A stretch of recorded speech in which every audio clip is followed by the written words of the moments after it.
things that you can always count the narcissist on is the ability to confuse both you and the children when you observe them outside and how they interact with the other people's kids outside. Let's talk about how the narcissist or what the narcissist would do for other children but would not do for their kids. Hi guys, welcome back to my channel. If you're new, please go ahead and subscribe. And to my old subscribers, welcome back. Guys, also go ahead and check out my book for their kids. It's Because My Mental Health Matters.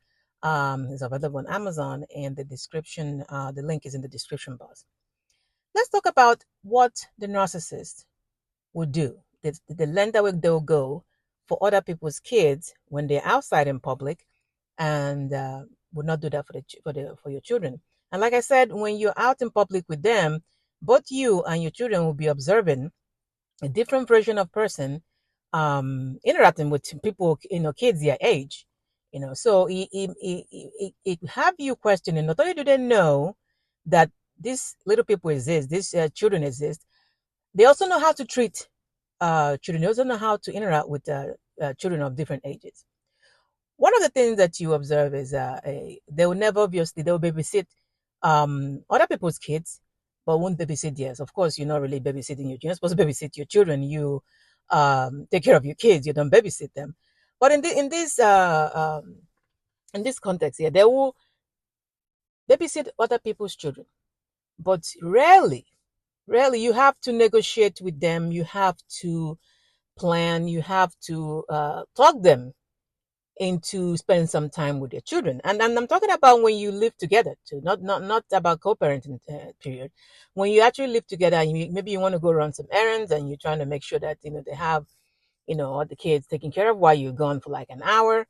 Now there's a negotiation going on. You need to convince them. You need to find a way to tell them to take care of the children. Meanwhile, they can go outside and volunteer. They'll volunteer to take care of other people's children outside. They'll volunteer for hours too. For hours, they'll volunteer to do all that.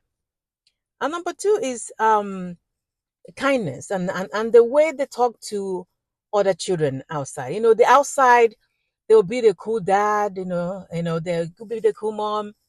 They'll talk to children. They play with the kids.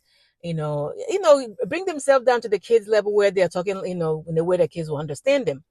Whereas at home, the children that their own kids, they view them as some kind of the kids are tools anyway, so they don't interact with them as children, because obviously they don't have any interest in what they're doing. They don't talk to them that way.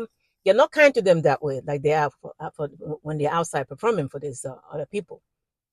So of course, this will have their kids, when they're outside looking at other kids, talking about, oh, your dad is so cool, your mom is cool, and they're like wondering what is going on, because this is not the person we have at home.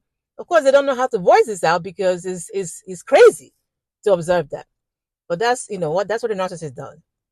Another thing that I experienced while I was married to the narcissist was the whole time that the kids were going to daycare, I will have to be the one to drop them off and pick them up. Now he can, he takes off, he goes to work, and then he will come back and he'll stay at home. I mean, he could have gone to pick up the children, but that never happens.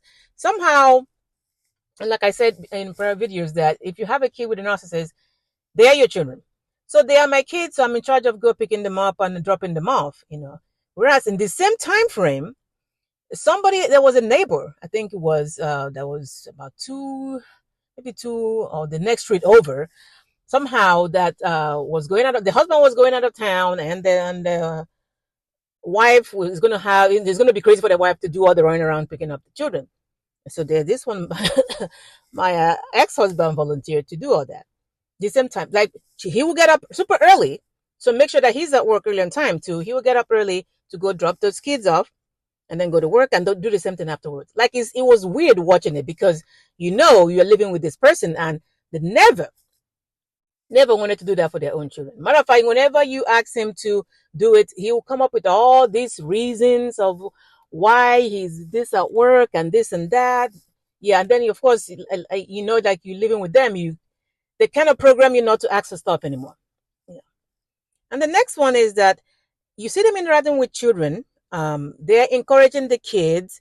if they're playing sports or in academics or whatever it is, they are included. Like they're actively asking them questions about this and telling them, oh, you go ahead and do this. Make sure you take this class or take this other one this summer or this and that. Meanwhile, at home, they don't know whoever their teacher, the kids' teachers are for that year. They don't know. Of course, they haven't been to any PTA meetings. They haven't been to any meet the teacher meetings, whatever. They haven't done all that. They don't, frankly, they don't know which classes the kids are taking. They don't know what the grades are. They have zero interest in that.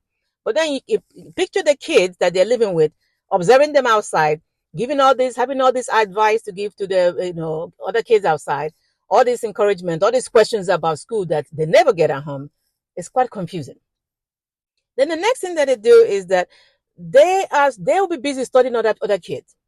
That's crazy as it sounds. They study other kids. I'm talking about in terms of, okay, they now know what kind of gift to get those kids, what the kids like and dislike. So that way when it's time to, be the birthday or graduation, whatever, they know exactly what to get those kids. Meanwhile, at home, they cannot tell you who their kid's best friend is. They don't tell you what their kid's favorite color is. They have no interest in knowing all of that. But they're outside busy performing this kindness because that's what this is. They're outside performing because they're not going to utilize. They want to be able to get the reward, in quote, that comes with performing this outside, performing this kind person outside. When they can, the people at home, the kids that live at home, don't know who they are. And there's no point in performing for their kids or doing what they're supposed to do for their kids because, what is the benefit in that? So they have to do all this show outside. So it's crazy when you're not outside with your children as they're getting older and they're observing this and everybody talking about how cool their parents are and how, your dad is this, your mom is this. And they are confused, like, what is going on? Because this is definitely not the person we have at home. Not only that, but the fact that, okay, at home, maybe you'll be like, oh, they don't know what to do. They don't have an idea. That's why they're not doing it. They don't know how to interact with the kids and blah, blah, blah, blah, blah. But then when you see them doing that with kids outside, so you now know they actually know what to do. They actually know how to interact with kids. They're just not their kids. And of course, that sets a whole different thing in motion for the kids at home, observing this. All right, guys, get a hold of your mind and everything will fall into place. Please like and share. Take care.